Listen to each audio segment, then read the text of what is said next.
Hello, everyone. Dr. Ames here. This time our topic is group dynamics. So let's just jump right into it. Here's our learning objectives this time. And this isn't going to be as much information as we've had in some previous chapters. So it'll be fairly basic material. By the time we're done examining it, you should be able to describe the stages of group participation, explain the functional roles of group work, understand the drawbacks of group work, including concepts like social loafing and groupthink, and then be able to provide the details of the dynamics of group work. Let's just start out with some basic definitions. A group is two or more freely interacting individuals, and they have shared norms and shared goals and a common identity. So we can have a group as small as two people. Now we can have either formal groups or informal groups. A formal group is one that's established by an organization to do some very specific task. And informal groups are the types of groups that we belong to as just individuals, formed for friendship or common interests. So really, most of this material applies to the workplace though, so we'll be talking about the dynamics that we should encounter in formal groups. Although it's not going to be much different in informal groups, we just happen to know the people differently. Um, and then there's the concept to be aware of group cohesiveness. And this is really the extent to which group members feel bound to one another in some way. Generally, you will achieve some cohesiveness just by the fact that you all are on the same group, that you have the same common goals that you have to accomplish and so forth. And so that is the first thing that really unites everyone. And your cohesiveness, if the dynamics go well in the group and it's handled right, will increase over the life of the group. Of course, the challenge here is that there's always a downside to everything, and working in groups, we have to deal with a lot of role ambiguity. And this is worst at the beginning of when you join a new group. The first meeting of any committee or task force or something like that is always fraught with a lot of unknown expectations. And that's really what it's about. Your role ambiguity in the beginning is very unclear. You don't know what the expectations are with 100% certainty, and you don't know what others expect of you. It's unknown. You might be a little unclear of your status and how things are going to proceed. So there's a lot of ambiguity there in exactly what should you be doing. But good groups work these things out. They have good leadership, and it does seem to really work out in the end. Groups do specific things. In other words, they perform functions. And we can divide these functions up into two types: individual functions and the organizational functions. Now, the organizational functions, it's pretty clear that these are things that individuals can't do alone. So you need a group to accomplish certain things. As well, another function from the organizational perspective is that you can generate new and creative ideas and solutions. A group will come up with things that no individual will always think of on their own. Um, from the organizational point of view, groups coordinate interdepartmental efforts, so they do bring um, companies closer together. They build strong culture if they're handled right and the groups are successful. So they do help us with that interdepartmental coordination. Um, Groups certainly help us implement complex decisions.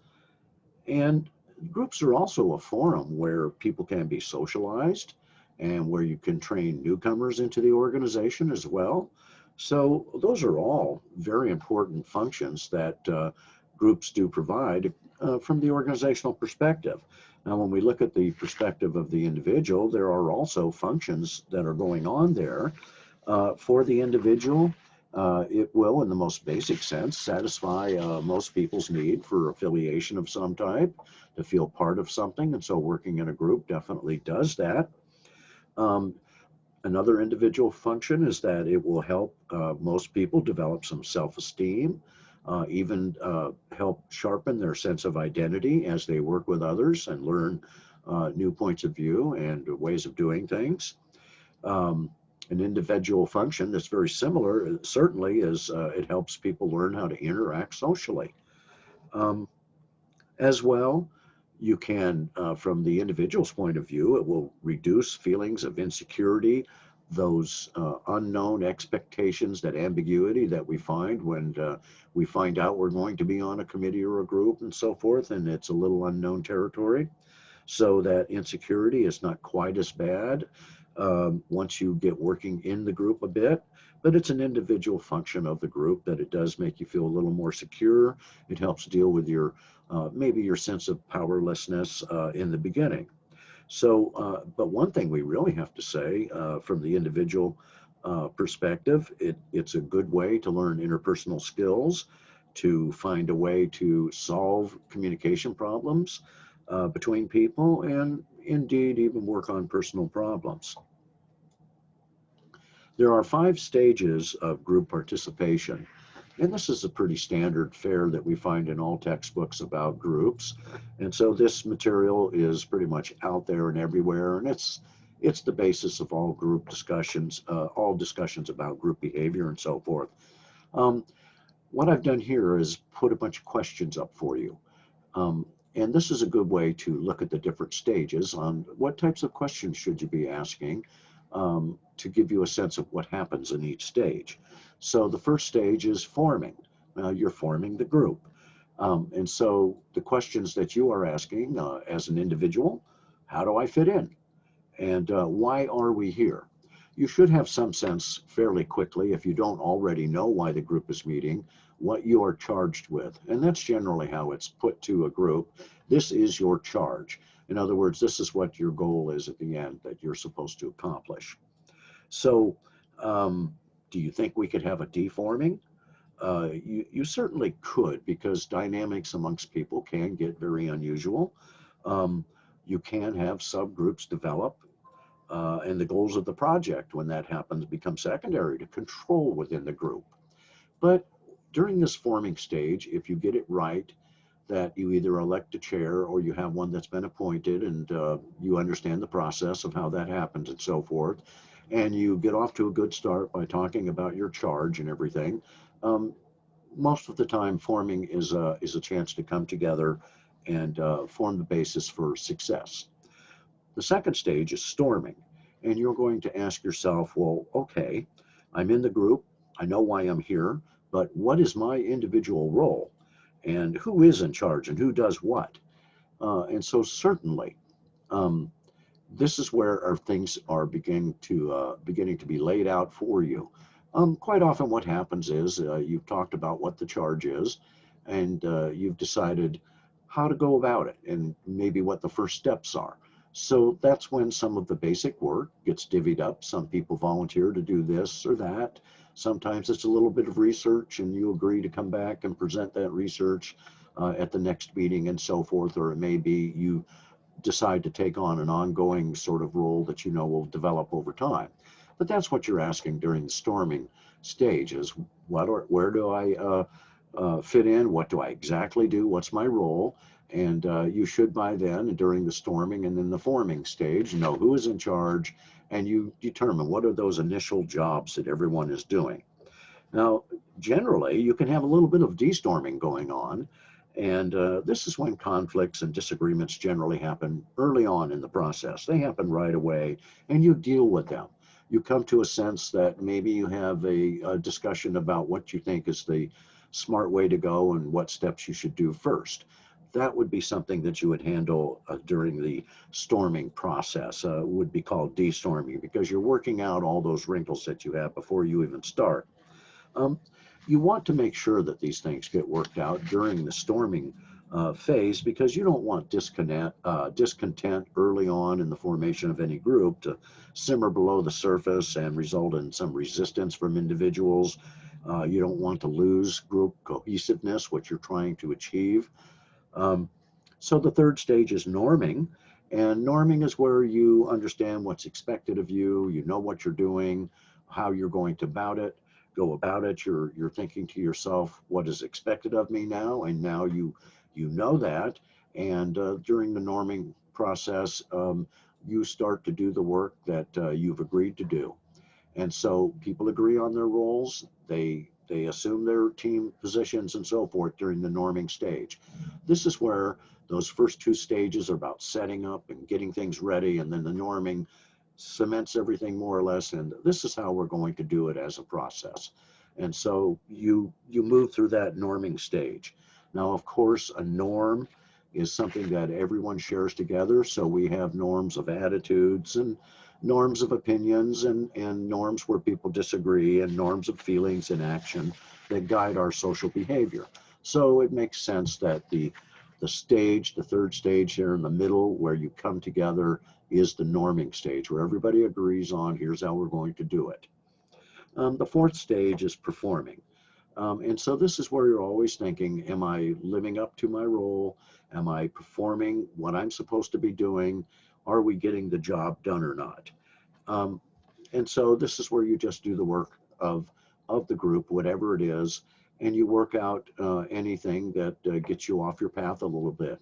And really, there's always something that comes up that you will have to deal with. Any plan that you make is great until the very first day. And then after that, when things start happening, you are changing the plan.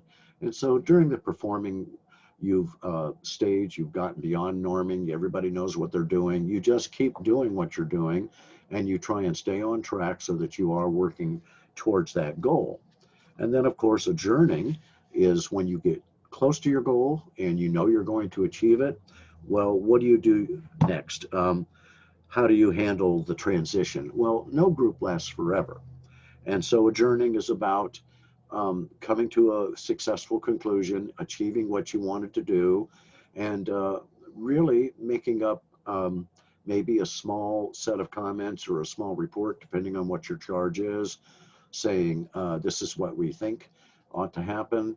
And then you go back to your regular roles outside of the group. You end the group. And that's the thing with most organizational groups and your functional role is that they have a deadline.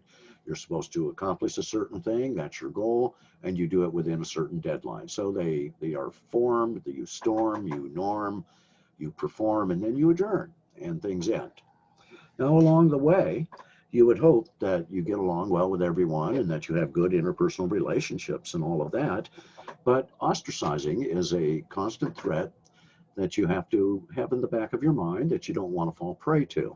And ostracizing is rejection by other group members. So really you can avoid this by examining the dynamics that are surrounding you and that you're operating in, making sure you understand your role and that you make things clear when you have discussions and that you are doing your part. You shouldn't be ostracized if you're doing your part, but sometimes these things happen when you may have a minority of opinion and you have something very important and people feel strongly about it. So ostracizing is something you want to be wary of and be a little bit careful of, but not something you should worry about. Here's the 5 stages I've just discussed, but it puts it in a little bit different language. So let me just briefly run through it and it'll be like a somewhat of a summary for us. In the forming stage, the team acquaints itself with each other, establishes the ground rules, establishes what formalities they are, and the members in the beginning, unless they already know each other, are pretty much strangers, and so it does take some time to learn what each other is about. In the storming stage, you move beyond that initial meeting and you start to talk and actually communicate interpersonally. You still view yourself as an individual rather than as part of a team, generally in the beginning of the storming stage. And so there may be some resistance on this and that, doing this or doing that. There could even be some hostility with people who don't agree with the direction that the group is going on in the very beginning. But these are the two most upsetting sort of stages, you might say, where things are going to happen that are very dynamic. Sometimes the makeup of the group just doesn't work out, and you'll find out very quickly during the storming stage. Now, when you get to the norming stage, as it says here, people feel like they are part of the team. So you've moved beyond the forming and the storming and getting all that baggage out of the way on how do we proceed, who does what. what are we actually doing and where do I fit in? And now you realize we are together in this, you're part of a team, and we can accept some other viewpoints. That's the norming stage where you actually come together as a group. And then you move on to performing, like it says here. You work openly and trustingly, and that is the one thing about a team. If you're successful in your norming, then trust should build slowly over time. People who trust each other ought to be flexible. And so who's in charge and hierarchy of authority and all of that should assume a lot less importance in that performing stage. And then, like it says here, for adjourning, the team looks on the work they've done, um, decides whether or not more needs to be done, or if they need to produce a report or all of that, and begins to get ready to transition out of their role as a team. And everybody pats each other on the back and tells each other how happy they are with the great job that each other did.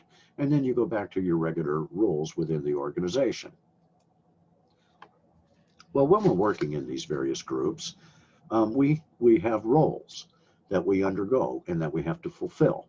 And these roles are functional roles, and they are either task roles or they are maintenance roles. And so let's just talk about task roles first. This is task-oriented group behavior. This is the why of the group was put together, to do a certain task. This allows the group, when it first meets during that forming and storming stages, to define and clarify and pursue the common purpose, decide how it's going to be done and what it exactly is that you are doing. You clarify what that charge you've been given is, and that sets up what your task roles are. And then you divide up the work amongst yourselves, the various task roles. And then we have our maintenance roles. The maintenance roles are a little bit different. This is about our interpersonal relationships. And so it's relationship building in the group.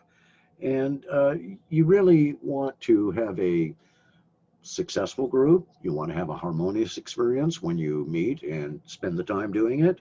So your general approach ought to be to foster a supportive atmosphere in your interpersonal relationships, even with people that you may not know or people you may not have a certain opinion of. That shouldn't matter. You should try and be as supportive to the overall functions of the group, and really support constructive behaviors. In other words, you should really try hard to get along with everyone and to fit in and to do your role and to be successful along with everyone else. So that's the two types of functional roles, the task versus the maintenance. Now, we always run into some problems along the way when we're working in groups. We have social loafing. And I notice this as a professor all the time. If I put students together in a group, once I hit 4, I know that one person probably isn't going to do their share. And that's really what social loafing is about, a decrease in individual effort of any particular individual as the group size increases. Sometimes you get it right away with 3 people in a group, particularly in schoolwork. But of course, our context is so different in education that you're working together to achieve your education. You don't always see it as a common effort to further your own interests. Where in business, you're part of an organization, it's much easier to see how your role is benefiting all of you together. Where here in the school setting, certainly working in groups and being put into those positions where you have to work with strangers and so forth does not work out for many students. But the reason we do it is that it's part of the real world, and it's a big way of how we get things accomplished in all types of organizations and in any sector that you might be working. But we do run into social loafing. We do see it a lot. There are always those people that think, oh, well, they're getting the job done. I don't really see where I need to put out any effort. And it's totally possible that some people show up in the forming and storming stages of the group and decide they really don't want to do anything. And then that's their attitude, and it's hard to draw them in and get them working. Here's a couple other things that we have to be aware of working in groups, particularly groupthink. Now, groupthink might be the biggest single downside to working in groups. Now, this happens more when you have groups that are homogeneous in nature versus diverse groups. It does seem to happen a little bit more. People are much more similar and alike, and therefore they tend to think alike and come up with the same types of ideas, and the same solutions tend to appeal to them, and all of that. Those are all different facets of groupthink. Um, And groupthink is simply not the way to go. We want to form groups to get all those benefits of having different viewpoints and so forth. But it is interesting that the literature out there says that there's a body of literature that's divided into two types when it comes to these types of groups. The social categorization theory, for instance, says that homogeneous groups work better than diverse groups. And that's generally not what we're taught, but there is a large body of evidence that says, well, it's true. But the thing is, it's only true in those cases where everything goes fairly perfect and that you don't have any social loafing and you don't have any dominance by one person and you don't have all those other dynamics we know exist in groups. On the other hand, social identity and information theory says, no, diverse groups are so much better, and we have a huge body of evidence that say you get all these benefits, and these are the ones we generally talk about, that you get more alternatives to make a decision, that better decisions come out in the long run, that people grow and learn to work together, and so forth. But we do have research on both sides of that. But we're going to likely see groupthink much more prevalent in homogeneous groups, simply because people are much more alike. And then there's the concept of feedback. When you're in a group, actually, you are part of a network that is giving information and receiving information. And so you're reporting on the work that you've done for the group, and the group is reporting back to you as individuals and together of the work they've done. So there's a constant interchange of information. And so you are actually in a feedback loop when you're working in a group setting. So if you're in a group, you're going to get a much more increased amount of interpersonal feedback than you would normally have in your regular job. As the work of the group proceeds over time, the amount of feedback that's given to you and that is discussed is just going to grow and increase as everyone's knowledge of the topic and the context grows over time itself. And that interpersonal feedback gets very specific and detailed as you proceed farther and longer doing the work of the group. So as the group progresses, generally, we start to see that we get more positive feedback. There's an increase in that, and the negative feedback decreases. Now, there is negative feedback sometimes. People complain that, oh, the work isn't getting done, or they find subtle ways to indicate they're not happy with what some people are doing versus others, and they may not come out and say it in front of the whole group. They may go and do some coalition building, some politicking, and talking to other members and so forth, and airing their gripes and so forth. Feedback is, really involved with your interpersonal communication. So you're going to get good feedback and what you might perceive as negative feedback as well. And you have to know how to deal with that. It's as simple as that. You're going to be interacting with people in ways that maybe you haven't done before. But overall, we can say that the credibility of your peer feedback will increase, that you can believe it more as the group develops and learns to work together. So let's wrap this up with a few more concepts to talk about here. Leadership style in groups to start with. In the beginning, your leadership style will probably be much more authoritative, a little more directive, very structured, particularly if the chairperson has been picked ahead of time. They're going to come in and everybody, if they don't know, it's going to be announced that they are the chair and who the voting members are, if you have some that are voting and some that aren't and so forth. But generally what we see is after the initial stage of forming that good groups really tend to be more participative and more supportive of individual members and rely less on authority and more on the idea that we have to work together to get this done.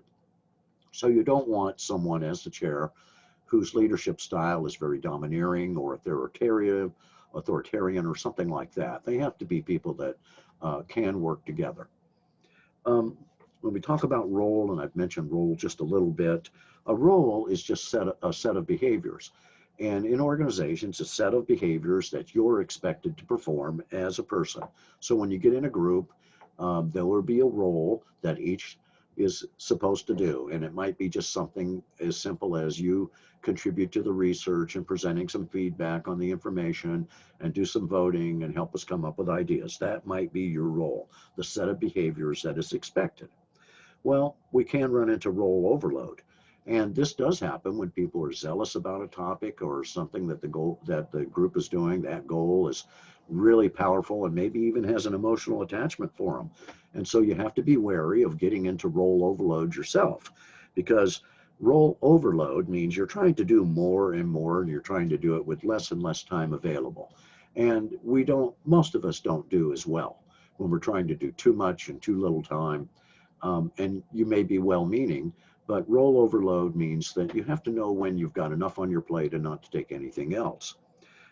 Sometimes the dynamics of the group might push you into that role overload, because maybe you're competent in some areas that are very vital to the work of the group and others aren't so competent. And by default, you more or less fall into doing that particular work.